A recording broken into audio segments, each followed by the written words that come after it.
Bienvenidos a Relatos Escalofriantes. Esta noche te traigo historias que han aterrorizado a México durante generaciones. Brujas y encuentros sin explicación. Antes de comenzar, más de la mitad de ustedes aún no están suscritos. Quiero pedirte un favor. Si te gusta el terror, suscríbete y deja tu like. Es gratis y me ayudas muchísimo a seguir trayéndote más historias como estas. Ahora sí, comencemos. Hay historias que se quedan pegadas a los pueblos como sombras que nunca se van.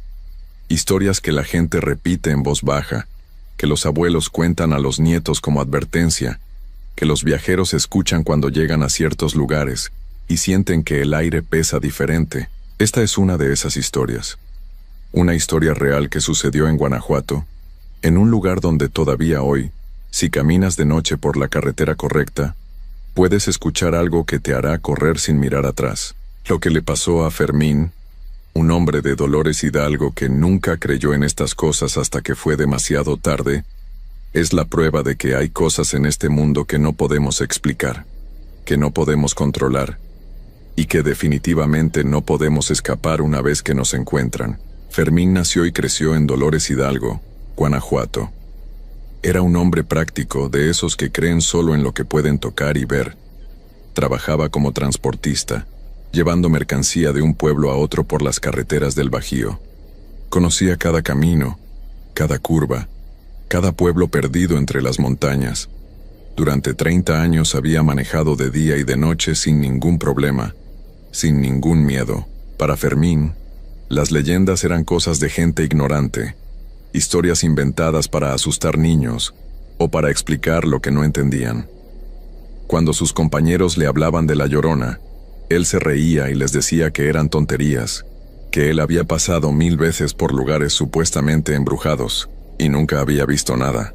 Pero eso fue antes de aquella noche de septiembre de 2018.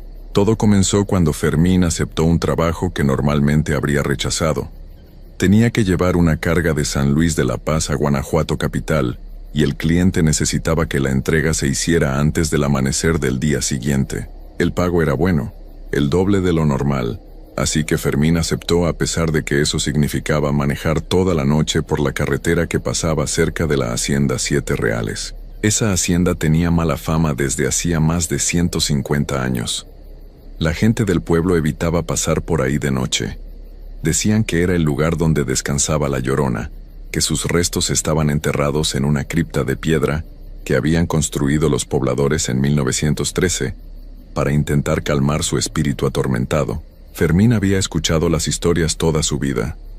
Decían que desde 1850 se escuchaban lamentos de mujer en esa zona, que niños habían desaparecido sin explicación, que hombres que pasaban solos de noche nunca llegaban a su destino. Decían que la iglesia había mandado sacerdotes desde España, que hasta el Vaticano se había involucrado intentando hacer exorcismos en el lugar.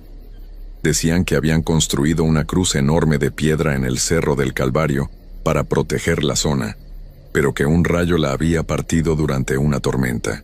Pero Fermín no creía en nada de eso. Para él eran solo cuentos. La noche del 23 de septiembre salió de San Luis de la Paz a las 9 de la noche. El cielo estaba oscuro, sin luna, y una neblina ligera empezaba a formarse sobre la carretera. Fermín encendió la radio de su camión, puso música norteña bien alta y se concentró en manejar. Las primeras 2 horas pasaron sin problemas. La carretera estaba vacía, como siempre lo estaba a esas horas. De vez en cuando veía las luces de algún rancho a lo lejos, pero en su mayoría solo había oscuridad y el reflejo amarillo de sus faros sobre el asfalto. Eran casi las 11 de la noche cuando llegó a la parte de la carretera que pasaba junto a la hacienda Siete Reales. Fermín conocía bien ese tramo. A mano derecha estaba la vieja hacienda, apenas visible entre los árboles, y a mano izquierda se alzaba el Cerro del Calvario, con los restos de aquella cruz partida por el rayo todavía visibles en la cima. Fue entonces cuando la radio comenzó a fallar. Primero fue solo estática. Luego la música empezó a distorsionarse, y finalmente se apagó por completo. Fermín golpeó el tablero con la mano, molesto, pero la radio no volvió a encender. El silencio dentro de la cabina se volvió pesado, incómodo. Aceleró un poco, queriendo pasar rápido por ese tramo y dejar atrás la zona de la hacienda. Pero entonces vio algo en el camino, iluminado por sus faros. Era una figura blanca parada en medio de la carretera.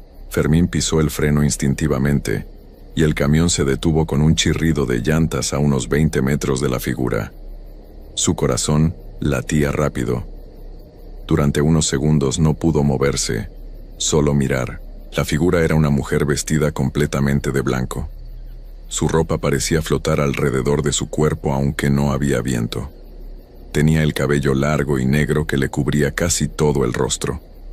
Estaba descalza y no se movía, solo permanecía ahí parada, mirando hacia el camión. Fermín sintió un frío que le recorrió todo el cuerpo. Quiso convencerse de que era solo una persona que necesitaba ayuda, tal vez alguien que había tenido un accidente, pero algo en la forma en que esa mujer estaba parada, algo en la quietud absoluta que la rodeaba, le decía que esto no era normal. Bajó la ventanilla y gritó: «¿Necesita ayuda, señora?». La mujer no respondió. No se movió. Solo siguió ahí parada, inmóvil como una estatua. Fermín sintió que debía dar marcha atrás, dar la vuelta, buscar otra ruta. Pero eso significaría dar un rodeo de casi 2 horas y no llegaría a tiempo con la entrega. Además, no podía dejar a alguien abandonado en medio de la carretera, aunque todo su instinto le gritaba que se fuera de ahí. Abrió la puerta del camión y bajó con las piernas temblorosas. El aire afuera estaba helado, mucho más frío de lo que debería estar en septiembre. Pudo ver su propio aliento formando nubes de vapor frente a su rostro. «Señora, ¿está bien?», preguntó mientras se acercaba lentamente. La mujer seguía sin moverse. Fermín podía ver ahora que su vestido estaba mojado, empapado como si acabara de salir de un río. El agua goteaba de la tela y formaba un charco a sus pies. Cuando Fermín estaba a unos 5 metros de distancia, la mujer levantó la cabeza lentamente. Lo que Fermín vio lo hizo retroceder tambaleándose. No tenía rostro. O mejor dicho, tenía un rostro, pero estaba completamente cubierto por un velo blanco translúcido que se pegaba a sus facciones, mostrando algo que no era humano, algo hundido y deformado. Y sus ojos, los ojos que lo miraban a través de ese velo, eran completamente negros, sin blanco, sin pupilas, solo oscuridad profunda. Entonces la mujer abrió la boca y de ella salió un sonido que Fermín nunca olvidaría. No era un grito ni un llanto normal, era un lamento largo, desgarrador, que parecía venir de algún lugar muy profundo y oscuro. Era el sonido de alguien que había perdido todo, que había sufrido más allá de lo que cualquier persona debería sufrir. «¡Ay, mis hijos!», gimió la mujer con voz que resonaba como si viniera de todas direcciones a la vez. «¿Dónde están mis hijos?». Fermín corrió de regreso al camión con el corazón a punto de estallar. Se subió de un salto, cerró la puerta con seguro y arrancó el motor pisando el acelerador a fondo. El camión salió disparado hacia adelante, directamente hacia donde estaba la mujer, pero cuando los faros la iluminaron ya no estaba ahí. Había desaparecido. Fermín manejó sin detenerse, con las manos apretando el volante tan fuerte que los nudillos se le pusieron blancos. Sudaba a pesar del frío. Su respiración salía en jadeos cortos y rápidos. Seguía diciéndose que había sido su imaginación, que el cansancio le había jugado una mala pasada, que no había visto lo que creía haber visto. Pero entonces escuchó algo que hizo que se le helara la sangre. Un rasguño, algo arañando el metal del techo del camión. Fermín miró hacia arriba y vio cómo el metal del techo se hundía lentamente, como si algo muy pesado estuviera arriba. Escuchó el rasguño de nuevo, ahora más cerca, moviéndose desde atrás hacia adelante, como si alguien estuviera arrastrándose sobre el techo del camión. «No te detengas», se dijo a sí mismo, «no mires, no te detengas». Aceleró más. El velocímetro marcaba ya 130 kilómetros por hora en una carretera donde el límite era 80. Pero no le importaba. Solo quería alejarse de ese lugar, llegar a donde hubiera luces, gente, seguridad. El rasguño se detuvo. Durante unos segundos todo quedó en silencio excepto por el rugido del motor y el sonido de las llantas sobre el asfalto. Entonces algo cayó frente al parabrisas. Era la mujer de blanco. Estaba colgando boca abajo del techo del camión, aferrada con manos que tenían uñas largas y negras como garras. Su cabello colgaba hacia abajo cubriendo parcialmente su rostro velado, pero Fermín podía ver esos ojos negros mirándolo fijamente, esos ojos que parecían dos pozos sin fondo. La mujer golpeó el parabrisas con ambas manos. El vidrio se agrietó con el impacto. Volvió a golpear, y las grietas se extendieron como telarañas. «¿Has visto a mis hijos?», susurró con voz que Fermín escuchó claramente a pesar del vidrio, a pesar del rugido del motor. «Dime dónde están mis hijos». Fermín gritó y giró el volante bruscamente hacia la derecha. El camión se salió de la carretera y dio varias vueltas antes de estrellarse contra un árbol. El impacto fue brutal. La última cosa que Fermín vio antes de perder el conocimiento fue a la mujer de blanco parada junto al camión volcado, mirándolo con esos ojos vacíos. Fermín despertó en el hospital de Dolores Hidalgo 3 días después. Tenía el brazo derecho roto, varias costillas fracturadas y un golpe severo en la cabeza.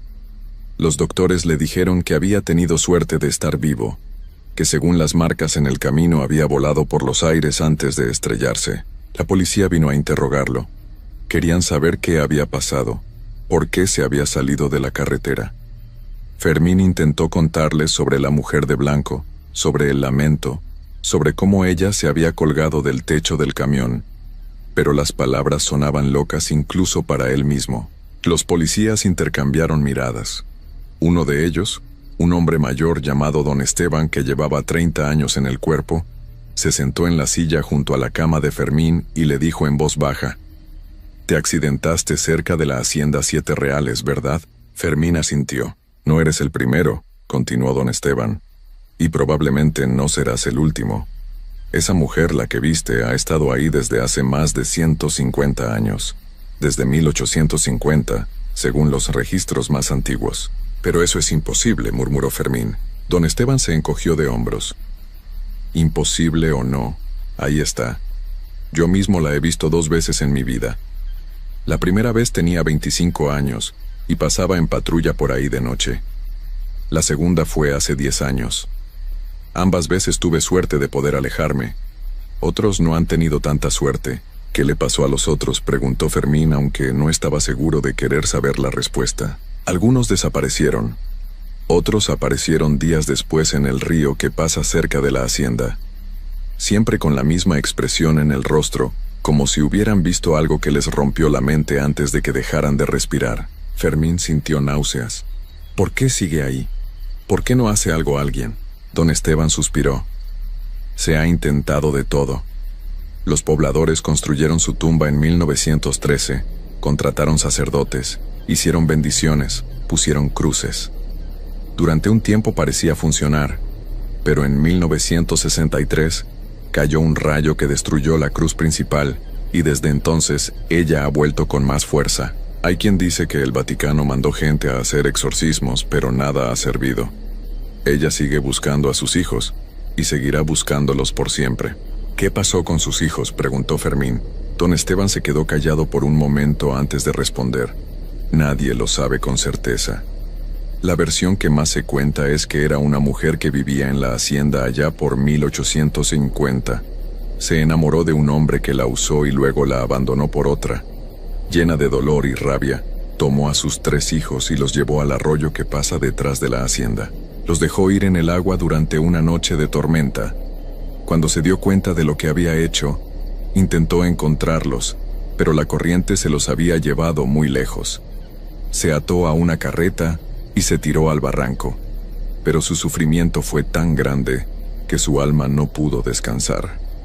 Se quedó atrapada en este mundo, condenada a buscar eternamente a los hijos que nunca volverá a encontrar». Fermín sintió un escalofrío. «Y arrastra a otros con ella, a veces. Especialmente a hombres que viajan solos de noche. Algunos dicen que los confunde con el padre de sus hijos. Otros dicen que simplemente está tan llena de dolor que no puede soportar ver a otros vivir cuando ella no puede. Sea lo que sea, lo mejor es no pasar por ahí de noche. Y si tienes que hacerlo, no te detengas por nada del mundo». Fermín pasó 2 semanas más en el hospital. Durante ese tiempo no podía dormir sin tener pesadillas. Veía el rostro velado de la mujer, escuchaba su lamento desgarrador, Sentía el frío antinatural que había en el aire aquella noche. Cuando finalmente le dieron de alta, decidió investigar por su cuenta. Fue a la Biblioteca Municipal de Dolores Hidalgo y buscó registros antiguos sobre la Hacienda Siete Reales y la leyenda de La Llorona. Lo que encontró lo dejó helado. Había documentos que databan de 1850, donde los habitantes de los ranchos cercanos a la hacienda reportaban escuchar llantos de mujer durante las noches. Había cartas de familias que habían abandonado la zona porque sus hijos desaparecían sin explicación.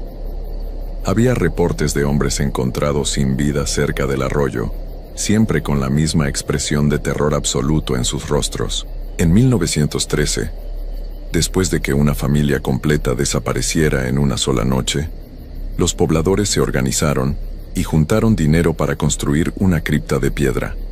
Contrataron a un sacerdote que había estudiado casos de posesión y apariciones para que bendijera el lugar. Durante años después de eso, los reportes de apariciones disminuyeron significativamente, pero en 1963, durante una tormenta eléctrica particularmente violenta, un rayo cayó sobre la cruz de piedra que habían puesto en el Cerro del Calvario. La cruz se partió en pedazos que fueron arrojados a cientos de metros de distancia. Y esa misma noche, los lamentos volvieron a escucharse. Desde entonces los casos se habían repetido con regularidad espeluznante. Cada año, especialmente durante el mes de septiembre, había reportes de gente que veía a la mujer de blanco, que escuchaba su llanto, que sentía su presencia. Fermín también encontró algo más perturbador. Había fotos de la tumba tomadas a lo largo de los años. En una de 1920, la cripta se veía nueva, intacta. En una de 1970, ya mostraba daños del rayo, pero en las fotos más recientes, de 2010 en adelante, se podían ver marcas extrañas en la piedra, arañazos profundos, como si alguien hubiera intentado salir desde adentro. Fermín cerró los libros y salió de la biblioteca con las manos temblorosas. Sabía que tenía que ver el lugar con sus propios ojos, en plena luz del día, para poder cerrar ese capítulo de su vida. 2 días después, bajo un sol brillante de octubre, Fermín manejó hasta la Hacienda Siete Reales. Esta vez fue de día, con su esposa acompañándolo para sentirse más seguro. Dejaron el auto en el camino y caminaron hasta donde se podía ver la cripta. La estructura estaba tal como la habían descrito los documentos. Era una construcción de cantera gris, de unos 3 metros de alto, con una entrada sellada por una reja de hierro oxidada. En la parte frontal, había una placa con la fecha, septiembre de 1913. Fermín se acercó lentamente. El lugar se sentía pesado, como si el aire mismo estuviera cargado de tristeza. Pudo ver los arañazos en la piedra que había visto en las fotos, profundos surcos que no parecían hechos por el tiempo o el clima, sino por algo que rasguñaba con desesperación. Su esposa, Carmen, se quedó varios metros atrás. No quería acercarse más. «Fermín», dijo con voz temblorosa, «vámonos de aquí. Este lugar no está bien». Pero Fermín necesitaba verlo de cerca. Se arrodilló frente a la reja y miró hacia el interior oscuro de la cripta. No podía ver mucho, solo sombras, y lo que parecía ser un pequeño altar de piedra al fondo. Entonces escuchó algo que hizo que se le erizara cada pelo del cuerpo. Un susurro, tan bajo que apenas era audible, pero definitivamente ahí. Fermín se levantó de un salto y retrocedió. El susurro se repitió, más claro esta vez viniendo de dentro de la cripta. «Ay, mis hijos». Carmen gritó y corrió hacia el auto. Fermín la siguió sin mirar atrás, con el corazón desbocado y las piernas temblando. Subieron al auto y se fueron de ahí a toda velocidad. Esa fue la última vez que Fermín se acercó a la Hacienda Siete Reales. De hecho, dejó su trabajo como transportista poco después. No podía volver a manejar por esas carreteras, especialmente de noche.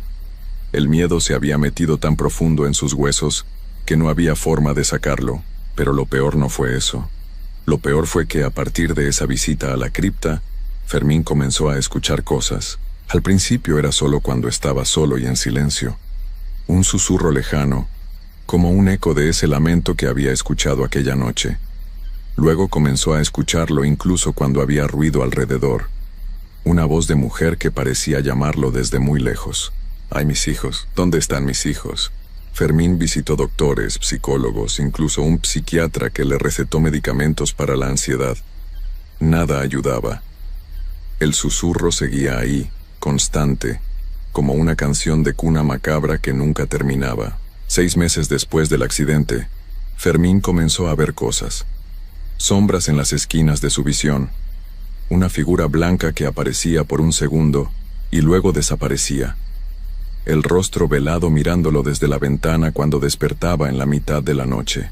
Carmen estaba desesperada. Su esposo se estaba consumiendo frente a sus ojos. Fermín había perdido casi 20 kilos. Tenía ojeras profundas y pasaba las noches sin dormir porque cada vez que cerraba los ojos, veía a la mujer de blanco acercándose a él. Intentaron todo. Fueron con curanderos, con sacerdotes, con gente que decía poder limpiar energías negativas. Algunos de ellos, después de estar en la casa con Fermín, se negaron a continuar. Dijeron que había algo muy oscuro pegado a él, algo que no podían quitar. Un anciano del pueblo, don Rosario, que había vivido cerca de la hacienda toda su vida, les dijo la verdad que nadie más se atrevía a decir: cuando ella te marca, ya no te suelta. Has visto su rostro, has escuchado su llamado. Ahora formas parte de su búsqueda eterna. Pero tiene que haber algo que podamos hacer, suplicó Carmen. Don Rosario negó con la cabeza tristemente. Solo hay una cosa que detiene a la Llorona, cuando encuentra lo que busca. Pero sus hijos se fueron hace más de 150 años. Nunca los va a encontrar. Así que sigue buscando y arrastra a otros en su búsqueda sin fin. Durante los siguientes meses, Fermín se deterioró más y más. Ya no salía de casa. Apenas comía. Pasaba los días sentado en una silla, mirando al vacío, susurrando cosas que Carmen no podía entender. Una noche de septiembre, exactamente un año después del accidente, Carmen se despertó porque sintió que Fermín no estaba en la cama. Lo buscó por toda la casa y lo encontró parado en el patio trasero, mirando hacia la oscuridad. «Fermín, ven a dormir», le dijo. Pero Fermín no se movió. Simplemente dijo con voz hueca: «Me está llamando. Dice que tiene que mostrarme algo». «No hay nadie ahí, Fermín, por favor, regresa adentro». Fermín finalmente la miró, y Carmen sintió que se le helaba el corazón. Los ojos de su esposo estaban vacíos, igual que los ojos de la mujer de blanco. «Tengo que ir», dijo. «Tengo que ayudarla a encontrar a sus hijos». Carmen intentó detenerlo, pero Fermín era más fuerte. La apartó suavemente y comenzó a caminar hacia el portón de la casa. Carmen corrió detrás de él, gritando, llorando, pero Fermín siguió caminando como si no la escuchara. Salió a la calle y comenzó a caminar en dirección a la carretera que llevaba a la hacienda Siete Reales. Carmen corrió a despertar a los vecinos, llamó a la policía, pero para cuando llegaron, Fermín ya había desaparecido en la oscuridad. Lo buscaron durante 3 días. Revisaron cada camino, cada rancho, cada arroyo.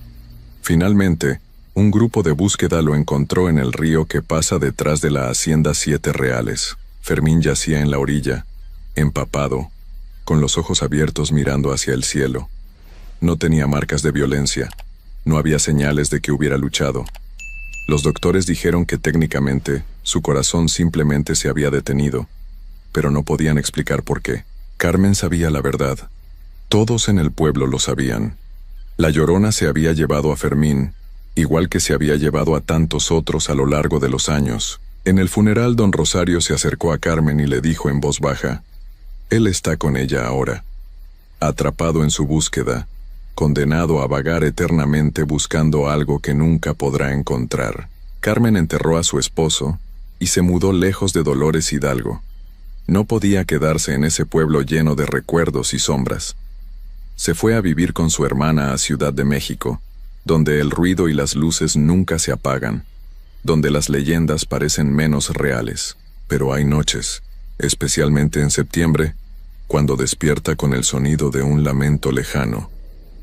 Y aunque sabe que está lejos, aunque sabe que no puede ser real, escucha claramente esa voz que persiguió a su esposo hasta la tumba. «Ay, mis hijos, ¿dónde están mis hijos?». Mientras tanto, en la hacienda Siete Reales, La cripta sigue ahí, con sus arañazos cada vez más profundos en la piedra. Los locales siguen evitando pasar por ahí de noche. Las historias siguen contándose, pasando de generación en generación. Y cada tanto, cuando alguien tiene que viajar por esa carretera en la oscuridad, y el sentido común pierde contra la necesidad o la prisa, otra persona ve la figura de blanco en medio del camino. Otra persona escucha ese lamento desgarrador. Otra persona más se suma a la lista de los que nunca debieron detenerse, nunca debieron mirar, nunca debieron intentar ayudar, porque la Llorona sigue ahí, sigue buscando, sigue llamando, y nunca se detiene. Dicen los que todavía se atreven a pasar por la hacienda Siete Reales, que ahora son dos las figuras que a veces se ven en las noches sin luna. Una mujer de blanco que llora por sus hijos perdidos, y un hombre que camina detrás de ella, con los ojos vacíos, condenado a acompañarla en su búsqueda eterna. Fermín de Dolores Hidalgo se convirtió en parte de la leyenda, una advertencia más para aquellos que piensan que las historias son solo eso, historias. Una prueba más de que hay cosas en este mundo que la razón no puede explicar y que el escepticismo no puede protegerte. Si alguna vez viajas por la carretera entre San Luis de la Paz y Dolores Hidalgo y ves una figura blanca en medio del camino, no te detengas, no bajes del auto, no intentes ayudar. Acelera y sigue manejando hasta que estés lejos, muy lejos de ese lugar, porque algunos encuentros no se pueden olvidar. Algunos llamados no se pueden ignorar una vez que los has escuchado, y algunas búsquedas no tienen fin, solo arrastran más y más almas hacia la oscuridad. La Llorona sigue esperando en la hacienda Siete Reales, sigue llorando por sus hijos, y seguirá haciéndolo por siempre, llevándose a quien se cruce en su camino, añadiendo más nombres a la larga lista de los que nunca regresaron, porque en Guanajuato, en ese pedazo de tierra maldita donde descansa su tumba, la esperanza murió hace más de 150 años. Y lo único que queda es el lamento eterno de una madre que perdió todo, y que ahora no dejará que nadie más tenga lo que ella no pudo conservar. Hay lugares donde el pasado nunca se va, donde las historias antiguas siguen respirando en cada sombra, en cada corriente de agua, en cada callejón oscuro. Veracruz es uno de esos lugares, un estado lleno de ríos, arroyos y cascadas donde el agua corre constantemente, como si estuviera tratando de lavar algo que nunca se limpia del todo. Esta es la historia de Saúl, un hombre de Córdoba, Veracruz, que nunca creyó en leyendas hasta que una noche de octubre su vida cambió para siempre. Lo que le pasó no está en los libros de historia, ni en los documentales de televisión. Es el tipo de historia que la gente cuenta en voz baja, que los abuelos advierten a los jóvenes, que los pueblos guardan como secretos que pesan demasiado para compartirse a la ligera. Y es completamente real. Saúl había nacido en Córdoba en 1985. Era un hombre de familia, trabajador, que se ganaba la vida como repartidor de abarrotes entre los pueblos pequeños que rodean la ciudad. Conocía cada camino de terracería, cada puente viejo, cada río que cruzaba las carreteras rurales. Durante 15 años había manejado su camioneta por esas rutas sin ningún problema, llevando mercancía de un pueblo a otro, siempre regresando a casa antes de la medianoche. Para Saúl, las leyendas eran exactamente eso, leyendas. Cuentos que la gente inventaba para explicar cosas que no entendían o para mantener a los niños en casa después de que oscureciera. Había escuchado 1000 veces la historia de La Llorona. Todo el mundo en Veracruz la conocía, pero él nunca le había dado importancia. Eran supersticiones de gente del campo, pensaba, historias viejas que ya no tenían lugar en el mundo moderno. Su esposa, Laura, era diferente. Ella había crecido en Xico, un pueblo pequeño en las faldas del Cofre de Perote, donde la gente todavía respetaba las historias antiguas.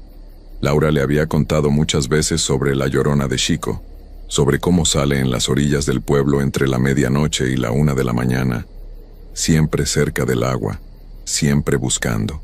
Pero Saúl se reía. Amor, esos son cuentos para asustar niños, le decía. Yo he pasado por esos lugares cientos de veces y nunca he visto nada. Laura no insistía. Solo le decía que tuviera cuidado, que no se burlara de cosas que no entendía, que había fuerzas en el mundo que no se podían explicar con lógica. Saúl tenía 2 hijos, un niño de 8 años llamado Daniel y una niña de 5 llamada Sofía. Eran su vida entera. Trabajaba duro para darles lo que necesitaban, para que pudieran ir a una buena escuela, para que no les faltara nada. Era un buen padre, un buen esposo, un hombre que creía en las cosas que podía tocar y ver. Todo cambió la noche del 15 de octubre de 2020. Saúl tenía que hacer una entrega urgente en Xico, el pueblo de Laura. Un cliente necesitaba mercancía antes de que abriera su tienda al día siguiente, y aunque Saúl normalmente no trabajaba tan tarde, el pago extra era bueno.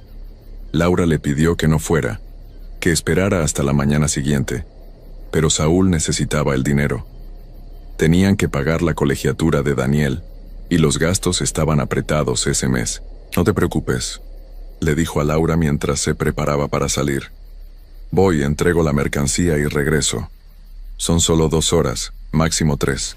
Laura lo miró con preocupación. «Ten cuidado, Saúl. Y si ves algo extraño, no te detengas, por favor». Saúl le dio un beso en la frente. «Voy a estar bien. No pasa nada». Salió de Córdoba a las 9 de la noche. El cielo estaba despejado y había luna llena, lo cual le pareció buena señal. La carretera hacia Xico pasaba por varios pueblos pequeños, cruzaba arroyos y ríos, y serpenteaba entre montañas cubiertas de vegetación densa. Era un camino que Saúl conocía bien. Había crecido viajando por esas rutas con su padre cuando era niño. La primera hora pasó sin problemas. La radio tocaba música de banda y Saúl silbaba junto con las canciones, relajado, pensando en cómo usaría el dinero extra que iba a ganar. Tal vez llevaría a Laura y a los niños a comer a algún lugar bonito el fin de semana. Eran casi las 10:30 cuando llegó a la parte de la carretera que cruza varios arroyos pequeños cerca de Xico. Esta zona siempre había sido hermosa de día, con el agua corriendo clara sobre las piedras y los árboles formando un dosel verde sobre el camino, pero de noche se veía diferente. Las sombras eran más profundas, el sonido del agua más fuerte, y aunque había luna llena, la luz apenas penetraba entre los árboles. Saúl redujo la velocidad al acercarse al primer puente, uno viejo de concreto que cruzaba un arroyo donde la gente solía ir a cortar berros durante el día. Fue entonces cuando la radio comenzó a fallar. Primero fue solo estática, luego la música empezó a distorsionarse hasta que finalmente se cortó por completo, dejando solo silencio. Saúl golpeó el tablero de la camioneta. «Maldita cosa», murmuró. Probó cambiar de estación, apagar y encender la radio, pero nada funcionaba. Solo había silencio interrumpido ocasionalmente por ráfagas de estática. Continuó manejando, ahora sin música, solo con el sonido del motor y el agua corriendo debajo de los puentes. Había algo en ese silencio que lo ponía nervioso, aunque no sabía exactamente por qué. Cuando estaba a punto de cruzar el tercer puente, vio algo que lo hizo pisar el freno instintivamente. Había una figura parada en medio del puente. Era una mujer vestida completamente de blanco. Su ropa parecía mojada pegada a su cuerpo, y goteaba agua que formaba un pequeño charco a sus pies. Tenía el cabello largo y negro que le caía sobre los hombros y parte del rostro. Estaba descalza y no se movía. Solo permanecía ahí parada, mirando hacia la camioneta. El corazón de Saúl comenzó a latir más rápido. Su primera reacción fue pensar que era alguien que había tenido un accidente, tal vez alguien que se había caído al arroyo y necesitaba ayuda. Pero algo en la forma en que esa mujer estaba parada, algo en la quietud absoluta que la rodeaba, le decía que esto no era normal. Bajó la ventanilla y gritó: «Señora, está bien, necesita ayuda». La mujer no respondió. No se movió. Solo siguió ahí parada, inmóvil como una estatua, con el agua goteando de su ropa. Saúl sintió un escalofrío recorrer su espalda. Las palabras de Laura resonaron en su mente. «Si ves algo extraño, no te detengas». Pero no podía simplemente dejar a alguien ahí parado en medio de la noche. Abrió la puerta de la camioneta y bajó, dejando el motor encendido y las luces iluminando el puente. El aire afuera estaba helado, mucho más frío de lo que debería estar en octubre. Saúl pudo ver su propio aliento formando nubes de vapor frente a su rostro. El sonido del agua del arroyo parecía más fuerte ahora, casi ensordecedor. «Señora, voy a acercarme, ¿está bien?», dijo Saúl mientras caminaba lentamente hacia la figura. «Si está herida, puedo llevarla al hospital». La mujer seguía sin moverse. Saúl podía ver ahora que su vestido era viejo, de estilo antiguo, con encajes y bordados que parecían de otra época. El agua que goteaba de ella formaba un charco que se extendía por el puente de manera imposible, como si estuviera de pie en medio de un río invisible. Cuando Saúl estaba a unos 3 metros de distancia, la mujer comenzó a temblar. Sus hombros se sacudían como si estuviera llorando, y entonces Saúl escuchó un sonido que hizo que se le helara la sangre. Era un sollozo, un llanto bajo, quebrado, lleno de un dolor tan profundo que dolía escucharlo. No era el llanto de alguien que acababa de tener un accidente. Era el llanto de alguien que había perdido todo, que había sufrido más allá de lo que cualquier persona debería sufrir. «Señora, déjeme ayudarla», dijo Saúl, aunque ahora su voz temblaba. La mujer levantó la cabeza lentamente. Saúl retrocedió tambaleándose cuando vio su rostro. No tenía ojos. O más bien, tenía cuencas vacías y oscuras de donde brotaban lágrimas negras que corrían por sus mejillas pálidas. Su boca estaba abierta en una expresión de angustia eterna, y cuando habló, su voz sonó como si viniera de muy lejos, como un eco desde el fondo de un pozo sin fondo. «Mis hijos», susurró. «¿Has visto a mis hijos?» Saúl dio otro paso hacia atrás. Su mente luchaba por procesar lo que estaba viendo. «Esto no puede ser real», se dijo a sí mismo. «Esto no está pasando». Pero la mujer dio un paso hacia adelante, y Saúl escuchó el chapoteo del agua bajo sus pies descalzos, aunque el puente estaba seco. Otro paso, y el llanto se hizo más fuerte, más desesperado. «¿Dónde están mis hijos?», gimió la mujer. «Ayúdame a encontrar a mis hijos». Saúl corrió. No lo pensó. Solo giró y corrió de vuelta a su camioneta con el corazón desbocado y las piernas temblando. Se subió de un salto, cerró la puerta con seguro y pisó el acelerador con fuerza. La camioneta salió disparada hacia adelante. Saúl cerró los ojos por un segundo, esperando sentir el impacto de atropellar a la mujer, pero no sintió nada. Cuando abrió los ojos nuevamente, el puente estaba vacío. La mujer había desaparecido. Pero entonces escuchó algo que hizo que el terror lo invadiera por completo. Un rasguño, algo arañando el metal del techo de la camioneta. Saúl miró hacia arriba y vio cómo el metal del techo se hundía lentamente, como si algo muy pesado estuviera arriba. Escuchó el rasguño de nuevo, ahora más cerca, moviéndose desde atrás hacia adelante. «No mires arriba», se dijo a sí mismo. «Solo maneja, solo sigue manejando». Aceleró más. El velocímetro marcaba ya 90 kilómetros por hora en un camino donde el límite era 40. Las llantas chirriaban en las curvas. Los árboles pasaban volando a ambos lados. El rasguño continuó durante lo que pareció una eternidad. Luego, de repente, se detuvo. Saúl pensó por un momento que había terminado, que lo que sea que estuviera arriba se había ido. Pero entonces algo cayó frente al parabrisas. Era la mujer de blanco. Estaba colgando boca abajo del techo de la camioneta, aferrada con manos que tenían uñas largas y negras. Su cabello colgaba hacia abajo, cubriendo parcialmente su rostro sin ojos. Las lágrimas negras seguían corriendo, manchando el parabrisas. La mujer golpeó el vidrio con ambas manos. El parabrisas se agrietó. Volvió a golpear y las grietas se extendieron como telarañas. «Trae a mis hijos», susurró con una voz que Saúl escuchó claramente a pesar del vidrio, a pesar del rugido del motor. «Tráeme a mis hijos, o te llevaré contigo». Saúl gritó y giró el volante bruscamente. La camioneta se salió de la carretera, dio varias vueltas y se estrelló contra un árbol. El impacto fue brutal. Saúl despertó en el Hospital Regional de Xalapa 2 días después. Tenía múltiples fracturas, un traumatismo craneal severo y heridas por todo el cuerpo. Los doctores le dijeron que había tenido suerte de estar vivo, que según las marcas en el camino y el estado de la camioneta, era un milagro que hubiera sobrevivido. Laura estaba junto a su cama cuando abrió los ojos. Había estado ahí desde el momento en que recibió la llamada del hospital, sin dormir, sin comer, solo rogando que su esposo despertara.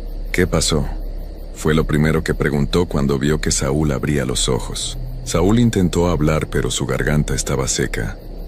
Laura le acercó un vaso de agua, y él bebió despacio antes de poder formar las palabras. La vi, Laura. Vi a la Llorona. Laura se puso pálida.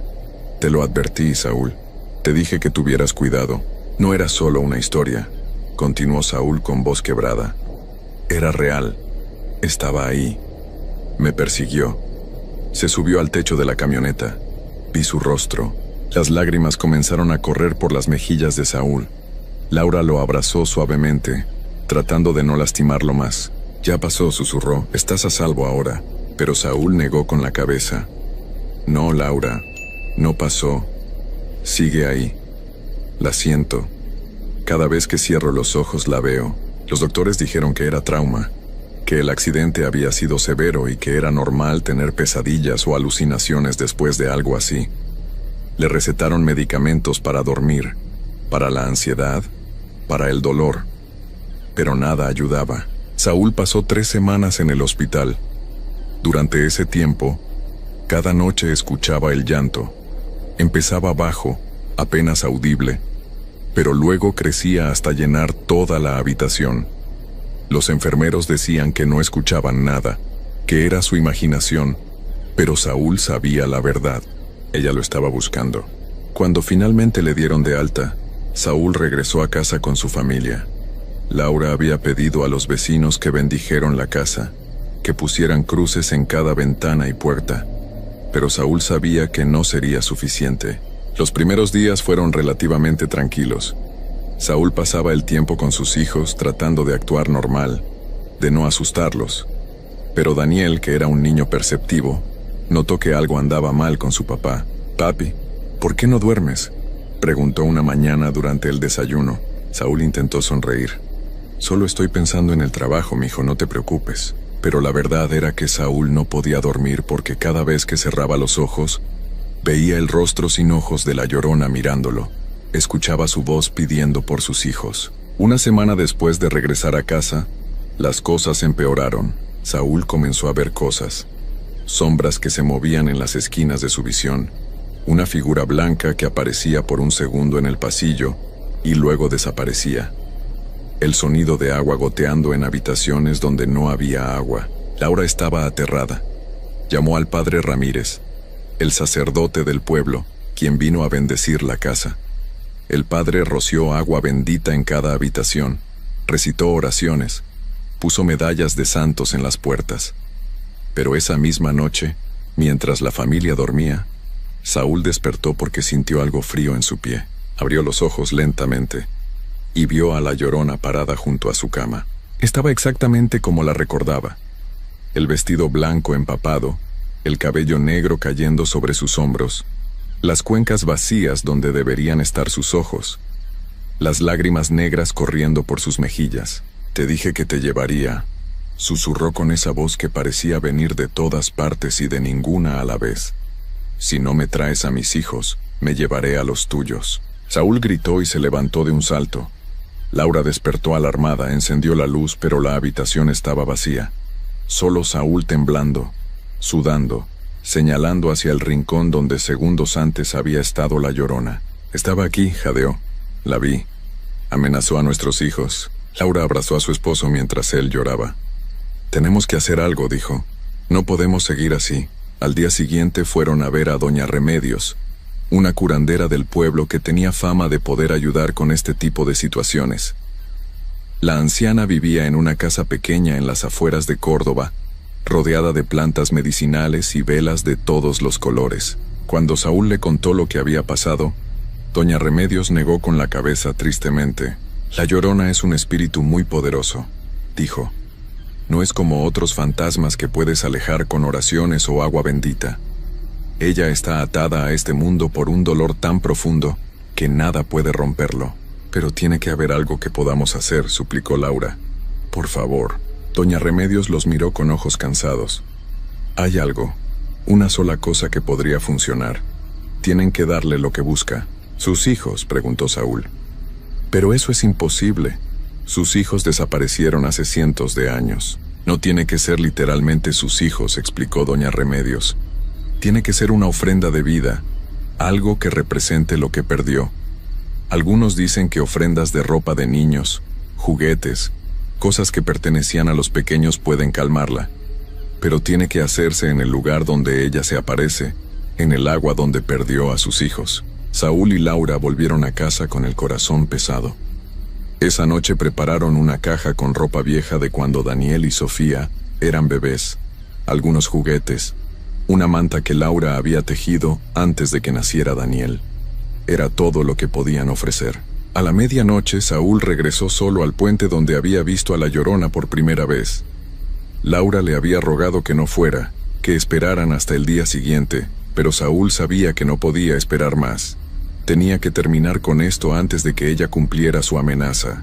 Llegó al puente con la caja de ofrendas en las manos. El lugar se veía igual que la primera noche, oscuro y lleno de sombras, con el sonido del agua corriendo debajo. Saúl bajó del auto y caminó hasta el centro del puente. Puso la caja en el suelo y retrocedió. «Vine a traerte lo que pediste», dijo en voz alta aunque su voz temblaba. «Por favor, deja en paz a mi familia. Al principio no pasó nada. Solo el sonido del agua y el viento en los árboles». Entonces Saúl escuchó el llanto. Venía de todas direcciones a la vez. Un lamento desgarrador que hacía eco entre las montañas. Saúl vio cómo la figura de la Llorona se materializaba lentamente en medio del puente, justo al lado de la caja. Ella se arrodilló y abrió la caja con sus manos de uñas negras. Sacó la ropa de bebé, los juguetes, la manta. Los sostuvo contra su pecho mientras lloraba, ese llanto terrible que partía el alma. Por un momento, Saúl pensó que había funcionado. Pero entonces la Llorona levantó la cabeza y lo miró con esas cuencas vacías. «Esto no son mis hijos», dijo con voz llena de rabia. «Esto no me los devolverá». Se levantó y comenzó a caminar hacia Saúl. Él retrocedió tropezando, cayendo al suelo del puente. «Entonces me llevaré a los tuyos», susurró la Llorona inclinándose sobre él. Esta misma noche, Saúl gritó y cerró los ojos, esperando sentir esas manos frías sobre él. Pero entonces escuchó otra voz. Era Laura. Había seguido a Saúl sin que él lo supiera, preocupada de que fuera solo. Corrió hacia el puente gritando el nombre de su esposo. La Llorona giró hacia ella y por primera vez Saúl vio algo en ese rostro sin ojos. Reconocimiento. Como si la Llorona viera algo en Laura que le recordaba a sí misma. «Tú sabes lo que es perder», dijo la Llorona. «Puedo verlo en ti». Laura se detuvo temblando pero sin huir. «Sí», dijo. «Perdí a mi madre cuando era niña. Sé lo que es el dolor. Entonces sabes que no hay paz para mí», continuó la Llorona. «Solo hay búsqueda eterna. Solo hay este lamento que nunca termina». Laura se acercó lentamente. «Pero no tienes que llevarte a otros», dijo. «No tienes que hacer sufrir a más familias como sufriste tú. Es lo único que me queda», respondió la Llorona. «El dolor es lo único que sé». «Entonces déjalo ir», suplicó Laura. «Por favor, nuestros hijos no te devolverán a los tuyos. Solo causarás más dolor». La Llorona se quedó inmóvil por un largo momento. Luego comenzó a desvanecerse lentamente, como niebla dispersándose con el viento. Pero antes de desaparecer por completo, susurró unas últimas palabras. «Nunca me iré. Estaré aquí mientras haya agua que corra y madres que lloren. Y cuando encuentre lo que busco, tal vez entonces pueda descansar». Y desapareció. Saúl y Laura regresaron a casa esa noche abrazados, temblando pero vivos. Los días siguientes fueron difíciles. Saúl no podía trabajar. Pasaba las noches sin dormir, vigilando las ventanas, escuchando cualquier sonido extraño. Pasó un mes. Luego 2. Las apariciones parecieron detenerse. Saúl empezó a pensar que tal vez, solo tal vez, había terminado. Pero entonces comenzaron los reportes. Una familia en Xico reportó haber visto a una mujer de blanco junto al arroyo. Un hombre en Coatepec juró que escuchó el llanto cerca del río.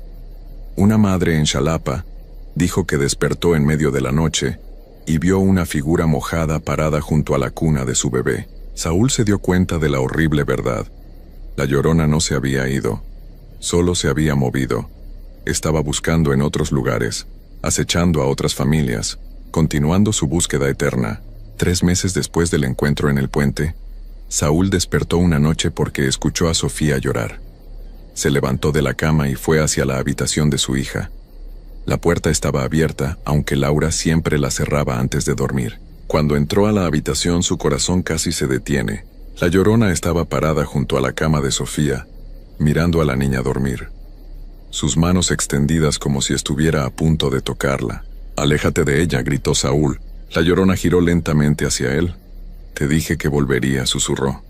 «Te dije que me llevaría lo que me fue quitado». Saúl corrió hacia su hija, pero la Llorona fue más rápida. Extendió su mano y tocó la frente de Sofía. La niña dejó de respirar. «¡No!», gritó Saúl tomando a su hija en brazos. «Sofía, despierta, por favor, despierta». Pero Sofía no respondía. Su pequeño cuerpo estaba frío, inmóvil.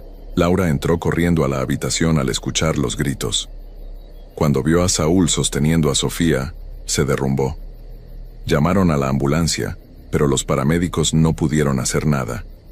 Dijeron que había sido un paro cardíaco súbito, algo extremadamente raro en niños tan pequeños, pero no imposible. Pero Saúl sabía la verdad. Laura sabía la verdad. La Llorona se había llevado a su hija. El funeral fue el día más oscuro de sus vidas. Daniel estaba destrozado, sin entender por qué su hermanita no iba a volver. Laura no podía dejar de llorar. Y Saúl se sentía vacío, hueco, como si algo dentro de él hubiera sido arrancado y nunca pudiera ser reemplazado. Esa noche, después de enterrar a Sofía, Saúl salió de casa. Laura le gritó que regresara, pero él no la escuchó. Subió a su camioneta y manejó hacia el puente donde todo había comenzado. Llegó a medianoche. La luna estaba llena, igual que la primera noche. Saúl bajó del auto y caminó hasta el centro del puente. «Aquí estoy», gritó hacia la oscuridad. «Llévame a mí. Ya te llevaste a mi hija. Ahora llévame a mí también». El llanto comenzó casi inmediatamente. La Llorona se materializó frente a él, con Sofía en sus brazos. La niña parecía estar dormida, pacífica, como si nada hubiera pasado. «Devuélvemela», suplicó Saúl. «Por favor, llévame a mí, pero devuélvele la vida a ella». La Llorona lo miró con esas cuencas vacías. «Ya no está en tus manos», susurró. «Ahora es mía. Como mis hijos fueron quitados de mí, así te quito a los tuyos». Y desapareció, llevándose la imagen de Sofía con ella. Saúl cayó de rodillas en medio del puente, gritando, llorando, golpeando el concreto con los puños hasta que sangraron. La policía lo encontró al amanecer, delirante, balbuceando sobre la Llorona y su hija perdida. Lo llevaron al hospital psiquiátrico de Xalapa. Los doctores dijeron que había tenido un colapso nervioso, que la muerte de su hija lo había roto mentalmente. Le dieron medicamentos, terapia, tratamiento. Pero Saúl nunca volvió a ser el mismo. Laura intentó seguir adelante por Daniel, pero el peso de haber perdido a su hija era demasiado. Se mudaron lejos de Córdoba, lejos de Veracruz, tratando de escapar de los recuerdos. Pero los recuerdos lo siguieron. Daniel creció con el trauma de haber perdido a su hermana. Tenía pesadillas constantes donde veía a una mujer de blanco parada junto a su cama. Nunca pudo vivir una vida completamente normal. ¿Y Saúl? Saúl pasó el resto de su vida yendo y viniendo entre hospitales psiquiátricos y su casa. Nunca dejó de buscar a Sofía. Nunca dejó de ir al puente, esperando que la Llorona apareciera una vez más. Murió en 2023, solo y roto, todavía susurrando el nombre de su hija. Mientras tanto, en Veracruz los reportes continúan. La Llorona sigue apareciendo en Xico, en Xalapa, en Coatepec, en todos los pueblos donde hay agua corriendo. Sigue buscando a sus hijos perdidos, sigue llevándose a otros cuando siente que puede. Hace apenas unos meses, en noviembre de 2024, empleados de una gasolinera en Córdoba grabaron su llanto en plena madrugada. El video se volvió viral. La gente comentaba, escéptica, diciendo que era falso. Pero quienes lo escucharon de verdad, quienes conocen ese sonido, saben que es real. Hay quienes dicen que recientemente la Llorona ha sido vista en Peñuela y Monteblanco. Dicen que ahora su llanto viene acompañado del llanto de bebés. Algunos creen que son los niños que se ha llevado a lo largo de los años, atrapados con ella en su búsqueda eterna. Dicen que si caminas cerca de los ríos de Veracruz después de medianoche, todavía puedes escucharla. Su lamento desgarrador atravesando la noche, su voz llamando por sus hijos que nunca volverá a encontrar. Y si tienes niños pequeños, si los amas y quieres mantenerlos a salvo, manténlos lejos del agua cuando oscurece. Porque la Llorona sigue buscando, sigue llorando, y sigue llevándose a aquellos que no puede distinguir de sus propios hijos perdidos hace tantos siglos. La familia de Saúl nunca se recuperó. Laura vive ahora en Puebla, alejada de cualquier río o arroyo, pero cada noche escucha el llanto en sus sueños. Daniel, ahora un hombre adulto, no puede tener hijos propios porque el miedo es demasiado grande. El recuerdo de lo que le pasó a Sofía demasiado fresco. Y Sofía, nadie sabe dónde está realmente. Su cuerpo fue enterrado en el cementerio de Córdoba, pero su alma, dicen algunos, camina con la Llorona por las orillas de los ríos de Veracruz, una más entre los muchos niños que se ha llevado a lo largo de los siglos. En Veracruz, esta historia no es solo una leyenda, es una advertencia que se repite de generación en generación. Los abuelos la cuentan a los nietos, las madres la recuerdan cuando sus hijos piden salir de noche. Los hombres la susurran cuando pasan cerca de los ríos después de que oscurece, porque a diferencia de otras historias de terror, esta no tiene un final feliz. No hay forma de derrotar a la Llorona. No hay forma de darle paz. Solo hay aceptación de que existe, de que sigue ahí, de que nunca se detendrá. Y mientras haya agua corriendo en Veracruz, mientras haya madres que lloren y niños que puedan ser confundidos con los suyos, ella seguirá apareciendo, seguirá buscando, seguirá llorando. La historia de Saúl es solo una más entre cientos, tal vez miles. Cada generación tiene sus propias historias de encuentros con la Llorona. Cada familia en Veracruz conoce a alguien que la ha visto, que la ha escuchado, que ha perdido algo por culpa de ella. Y la próxima vez que estés en Veracruz, cerca de un río o un arroyo, y escuches un llanto en la distancia, recuerda esto: si el llanto suena lejos, ella está cerca. Si suena cerca, ya es demasiado tarde para huir. La Llorona de Veracruz nunca descansa, nunca perdona, nunca olvida, y nunca, nunca dejará de buscar.